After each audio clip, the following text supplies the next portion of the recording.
Hello everyone, welcome back to തത്സമയം ശാലിനി. ഒരിക്കൽ കൂടി തത്സമയം ശാലിനിയുടെ പുതിയൊരു എപ്പിസോഡിലേക്ക് എല്ലാ പ്രിയപ്പെട്ടവർക്കും സ്വാഗതം. അപ്പൊ നമ്മുടെ അഗ്നിപരീക്ഷ സ്റ്റാർട്ട് ആവാൻ അങ്ങനെ ഒരു ദിവസം മാത്രമേ ബാക്കിയുള്ളൂ. മലയാളം ബിഗ് ബോസിൽ പുതുതായിട്ട് വരുന്ന അഗ്നിപരീക്ഷയിലെ എന്തൊക്കെ വെറൈറ്റീസ് ആണെന്ന് നമുക്ക് കാണാം. ഈ എപ്പിസോഡിൽ ഞാൻ മുൻപ് പറഞ്ഞു നിർത്തിയ പോലെ തന്നെ എനിക്ക് പറയാനുള്ളത്, ആദ്യത്തെ ഓഡിഷൻ കോൾ അറ്റൻഡ് ചെയ്തിട്ട് അതിനിടയ്ക്ക് അഗ്നിപരീക്ഷയൊക്കെ വന്നപ്പോൾ രണ്ടാമത്തെ കോള് വന്നില്ലല്ലോ എന്ന് ആകുലതപ്പെട്ടിരിക്കുന്ന എൻ്റെ സുഹൃത്തുക്കളോടാണ്. നിങ്ങൾക്ക് തീർച്ചയായിട്ടും ഈ ദിവസങ്ങളിൽ നിങ്ങളുടെ രണ്ടാമത്തെ ഓഡിഷൻ കോൾ പ്രതീക്ഷിക്കാം. ആ രണ്ടാമത്തെ ഓഡിഷൻ കോൾ എന്ന് പറയുന്നത് നിങ്ങൾക്ക് വലിയൊരു അവസരം തന്നെയാണ്. ആദ്യത്തെ സൂം ഓഡിഷനിൽ നമുക്ക് പെർഫോം ചെയ്യാൻ കുറച്ചും കൂടി നന്നായിട്ട് പെർഫോം ചെയ്യായിരുന്നു. എനിക്ക് കുറച്ചും കൂടി നന്നായിട്ട് അവരുടെ അടുത്ത് അപ്പിയറൻസിലാണെങ്കിലും ഒക്കെ ഞാൻ സ്മാർട്ടാണ്, ഈ ഷോയിലേക്ക് പറ്റിയ ആളാണ് എന്നൊക്കെ അറിയിക്കായിരുന്നു എന്നുള്ള ചെറിയൊരു വിഷമം ഉണ്ടെങ്കിൽ അത് മാറ്റാനുള്ള വലിയ അവസരമാണ് രണ്ടാമത്തെ ഓഡിഷൻ കോളിൽ നിങ്ങൾക്ക് കിട്ടാൻ പോണത്. ഡയറക്റ്റ് നിങ്ങളെ കണ്ടിട്ട് നിങ്ങൾ ഫിറ്റ് അല്ലേ, ഷോയിലേക്ക് നിങ്ങൾ എന്തുകൊണ്ടും കാലിബറുള്ള വ്യക്തിയല്ലേ എന്ന് ഉറപ്പിക്കാനുള്ള ആ അവസരം അത് മിസ്സാക്കണ്ട.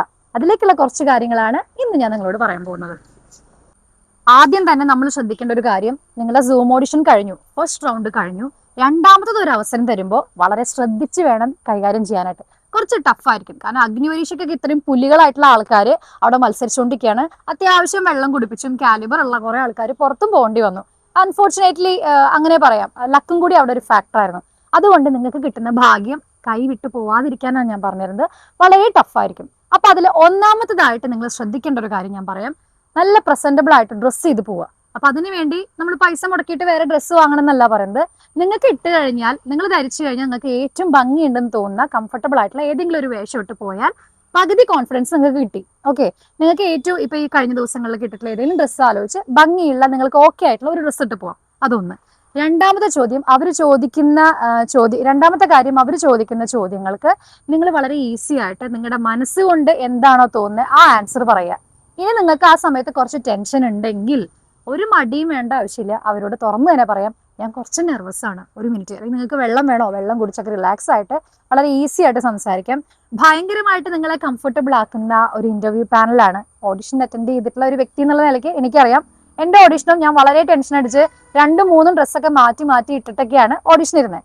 ആ ഇരുന്ന സമയത്ത് അവർ ചോദ്യം ചോദിക്കാൻ വന്ന് എന്റെ സൂം ഓഡിഷൻ മീറ്റ് തുടങ്ങിയ സമയത്ത് പേരും കാര്യങ്ങളൊക്കെ ചോദിച്ച് പറഞ്ഞെങ്കിലും എനിക്ക് സംസാരിക്കാൻ ആദ്യം പറ്റുണ്ടായിരുന്നില്ല. അപ്പോൾ അവരാണ് നമ്മളോട് ചോദിച്ചപ്പോൾ തുറന്ന് ഞാൻ പറഞ്ഞു, സാറേ എനിക്ക് കുറച്ച് ടെൻഷൻ ഉണ്ട്, ഞാൻ എങ്ങനെയാണ് അപ്പിയറൻസ്, അത് നല്ലതാണോ ക്യാമറയിൽ, നിങ്ങളുടെ മുമ്പിൽ ഇരിക്കുമ്പോൾ എനിക്ക് കുറച്ച് പേടിയുണ്ട്, എനിക്ക് പറയാനൊന്നും കിട്ടുന്നില്ല എന്ന് പറഞ്ഞപ്പോൾ ഒരു പേടിയും പേടിക്കണ്ട, ധൈര്യമായിട്ട് സംസാരിച്ചോളൂ എന്ന് പറഞ്ഞിട്ട് നമ്മളെ ധൈര്യമാക്കി തന്ന അങ്ങനെ ഒരു ക്രൂ ആണ് നമ്മുടെ പാനലിൽ ഉണ്ടായിരുന്നത്. പിന്നെ തീർച്ചയായിട്ടും നിങ്ങൾക്ക് ഇത് രണ്ടാമത്തെ അവസരം ആയതുകൊണ്ട് കുറച്ച് ചലഞ്ചിങ് ആയിട്ടുള്ള പ്രൊവോക്ക് ചെയ്യുന്ന രീതിയിലുള്ള ക്വസ്റ്റ്യൻസ് അവർ ചോദിക്കും. അങ്ങനെ ചോദിക്കുമ്പോൾ നിങ്ങൾ അവിടെ പതറി പോവരുത് എന്നുള്ളൊരു കാര്യമാണ് ശ്രദ്ധിക്കേണ്ടത്. നമ്മളെ പ്രൊവോക്ക് ചെയ്യുന്ന രീതിയിൽ ചോദിക്കുമ്പോൾ നിങ്ങൾ അവിടുത്തെ ബി മെറ്റീരിയൽ ആണോ, അതിന് യോഗ്യതയുണ്ടോ എന്നറിയാൻ വേണ്ടി മാത്രമാണ്, അല്ലാതെ അവർക്ക് മുൻവൈരാഗ്യം നമ്മളോട് ഇല്ലല്ലോ. അപ്പൊ അതുകൊണ്ട് ആ ഒരു പ്രസൻസ് ഓഫ് മൈൻഡ് മനസ്സിൽ വെച്ചിട്ട് പതറിപ്പോവാതെ, നിങ്ങളോട് അവരൊരു ഹാർഷായിട്ട് പെരുമാറുകയോ ചോദിക്കുകയോ ചെയ്താൽ പതറിപ്പോവാതെ നമ്മുടെ ബിഗ് ബോസിലേക്കുള്ള എൻട്രി ക്വസ്റ്റ്യൻ മാത്രമാണെന്ന് കരുതി ധൈര്യമായിട്ട് അതിനെ അറ്റൻഡ് ചെയ്യുക എന്നുള്ളതാണ്. മൂന്നാമത്തെ കാര്യം, നിങ്ങൾക്ക് ഈ രണ്ടാമത്തെ എൻട്രിയിൽ കിട്ടാൻ പോകുന്ന ഈ ചാൻസിൽ നിങ്ങൾ ഉപയോഗപ്പെടുത്തേണ്ട പ്രധാനപ്പെട്ട ഒരു കാര്യമാണ് പറയാനുള്ളത്. ആദ്യത്തെ സൂം ഓഡിഷനിൽ ഈ നെർവസ്നെസ്സും കുറച്ച് കാര്യങ്ങളും കാരണം നിങ്ങളുടെ കഴിവുകൾ പലതും നിങ്ങൾക്ക് പുറത്തിറക്കാൻ പറ്റിയിട്ടുണ്ടാവില്ല. മേ ബി നിങ്ങൾ ഒരു നല്ല സിംഗർ ആയിരിക്കാം, നിങ്ങൾക്ക് നന്നായി മിമിക് ചെയ്യാൻ പറ്റുമായിരിക്കും, ഈ അനുകരണ കലയൊക്കെ നിങ്ങൾക്ക് ചെയ്യാൻ പറ്റുമെങ്കിൽ അതൊന്നും ചെയ്യാൻ പറ്റിയിട്ടില്ലെങ്കിൽ അങ്ങനത്തെ കാര്യങ്ങൾ നിങ്ങൾക്ക് ഉപയോഗപ്പെടുത്താം. മാത്രമല്ല, നിങ്ങൾക്ക് എക്സ്ട്രാ കരിക്കുലർ ആക്ടിവിറ്റീസ് നമ്മുടെ സ്കൂളിലൊക്കെ പഠിക്കുമ്പോൾ നിങ്ങൾ എന്തെങ്കിലും സ്പോർട്സിൽ ഉണ്ടായിരുന്നോ, അങ്ങനത്തെ കാര്യങ്ങൾ ഉണ്ടായിരുന്നോ, നിങ്ങളുടെ കഴിവുകൾ, അങ്ങനത്തെ കാര്യങ്ങളൊക്കെ നിങ്ങൾക്ക് അവിടെ നിങ്ങളുടെ ടാലന്റ് എന്തൊക്കെയാണെന്ന് അവിടെ നല്ല രീതിയിൽ അവരെ കൺവിൻസ് ചെയ്യാൻ നിങ്ങൾക്ക് സാധിക്കും. എടുത്തു പറയാം, കിട്ടുന്ന ഒരു അവസരം പാഴാക്കണ്ട എന്നുള്ളതാണ്. നിങ്ങളുടെ ടാലന്റ് പറയാനുള്ള ഒരു സമയം നിങ്ങൾക്ക് അവിടെ ഉപയോഗിക്കാം.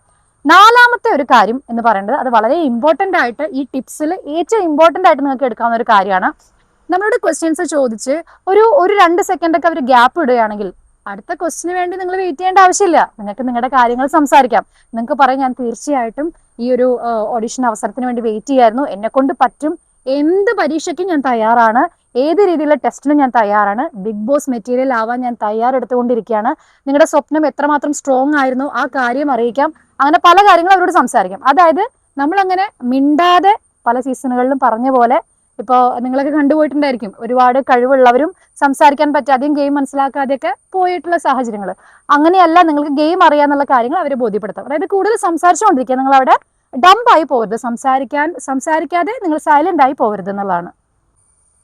നാലാമതായിട്ട് നിങ്ങൾക്ക് ശ്രദ്ധിക്കാനുള്ള ഒരു കാര്യം ഞാൻ പറഞ്ഞുതരാം. ഒരു ഷോ നമ്മൾ കാണുമ്പോൾ കുട്ടികൾ മുതൽ വലിയ ആൾക്കാർ വരെ ബിഗ് ബോസ് മലയാളത്തിന്റെ ഫാൻസ് ആണ് അല്ലെ.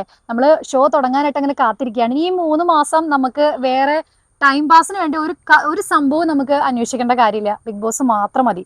അപ്പൊ അങ്ങനെ പ്രേക്ഷകരിലേക്കാണ് നമ്മുടെ ജീവിതവും നമ്മൾ അവിടെ കാണിക്കുന്ന ആക്ടിവിറ്റീസും നമ്മൾ പറയുന്ന ഓരോ വാക്കുകളും എല്ലാം ഇങ്ങനെ സ്ട്രൈക്ക് ചെയ്തെത്തുന്നത് കുഞ്ഞു കുട്ടികൾ മുതൽ വലിയ ആൾക്കാർ വരെയുള്ള പ്രേക്ഷകരുടെ ഇടയിലേക്കാണ്, അവരുടെ ഹൃദയങ്ങളിലേക്കാണ്. അപ്പോൾ നിങ്ങൾ എങ്ങനെ മറ്റുള്ളവർക്ക് ഇൻസ്പയറിംഗ് ആയിട്ടുള്ള ഒരു പേഴ്സണാലിറ്റി ആവും എന്നത് കാണിക്കുന്ന നിങ്ങളുടെ ജീവിതാനുഭവങ്ങളും നിങ്ങളുടെ സ്റ്റോറീസും അതുപോലെ നിങ്ങൾക്ക് ഉണ്ടായിട്ടുള്ള പരിശ്രമത്തിന്റെ ഭാഗമായി നിങ്ങൾ കടന്നു വന്നിട്ടുള്ള എല്ലാ പാതകളും ചലഞ്ചിങ് ആയിട്ടുള്ള, ഇൻസ്പയറിംഗ് ആയിട്ടുള്ള, അല്ലെങ്കിൽ ജീവിതത്തെ നമ്മളെപ്പോലെ സ്വപ്നതുല്യമായി നോക്കിക്കാണുന്ന എല്ലാവർക്കും മനസ്സിലാകുന്ന രീതിയിൽ നിങ്ങൾ ഉപയോഗിക്കുന്ന രീതിയിലുള്ള കഴിവുകൾ, ക്വാളിറ്റികൾ നിങ്ങൾക്കുണ്ടെന്ന് നമ്മുടെ ഇന്റർവ്യൂ പാനലിൽ നിങ്ങൾക്ക് ബോധ്യപ്പെടുത്താവുന്നതാണ്. ഞാൻ ബിഗ് ബോസിൽ വന്നാൽ എന്തൊക്കെ കാര്യങ്ങൾ ഈ സമൂഹത്തിന് എനിക്ക് കൊടുക്കാൻ കഴിയും, ഞാൻ ഇതുപോലെയുള്ള സാഹചര്യത്തിലൊക്കെ കടന്നു വന്നിട്ടുണ്ട്. അപ്പോൾ ഇതുപോലെയുള്ള ബുദ്ധിമുട്ടി വന്നിട്ടുള്ള ആൾക്കാർ ഇപ്പോഴും ഉണ്ട്.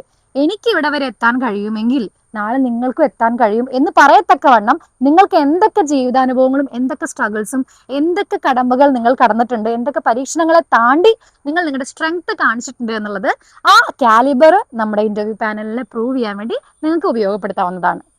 നമ്മൾ ശ്രദ്ധിക്കേണ്ട 5ാമത്തെ കാര്യം എന്ന് പറയുന്നത്, അങ്ങനെ കാര്യം പറഞ്ഞാൽ മതിയാ, നാളെ അഗ്നിപരീക്ഷ ലോഞ്ച് ചെയ്യാൻ പോവാണ്. നമ്മുടെ ഇടയിൽ നിന്ന് അത്രയും പരീക്ഷ കടന്നിട്ട് എത്ര പേർക്ക് സെലക്ഷൻ കിട്ടി, പുതിയ താരങ്ങൾ ആരൊക്കെയാണ് വരാൻ പോകുന്നതൊക്കെ നമ്മൾ കാണാൻ കാത്തിരുന്ന ദിവസം നാളെയാണ്. നമ്മുടെ വിശേഷങ്ങളും ബാക്കി ടിപ്സൊക്കെ നമുക്കിനി വരുന്ന ദിവസങ്ങളിൽ കൂടുതലായിട്ട് ഇങ്ങനെ ഞാൻ ഒന്നായിട്ട് നിങ്ങൾ മുമ്പിലേക്ക് എത്തിക്കില്ലേ. നമുക്ക് വളരെ റിലാക്സ്ഡ് ആയിട്ട് വളരെ എൻജോയ് ചെയ്തുകൊണ്ട് അഗ്നിപരീക്ഷ കാണാം. അടുത്ത എപ്പിസോഡിൽ നിങ്ങൾക്കുള്ള കൂടുതൽ ടിപ്സുമായിട്ട് നമ്മൾ പ്രിപ്പയർ ചെയ്യേണ്ട കാര്യങ്ങളുമായിട്ട് ഞാൻ വീണ്ടും വരുന്നതായിരിക്കും. സ്റ്റേ ട്യൂൺ ടു തത്സമയം Shalini. This is me Shalini with you guys.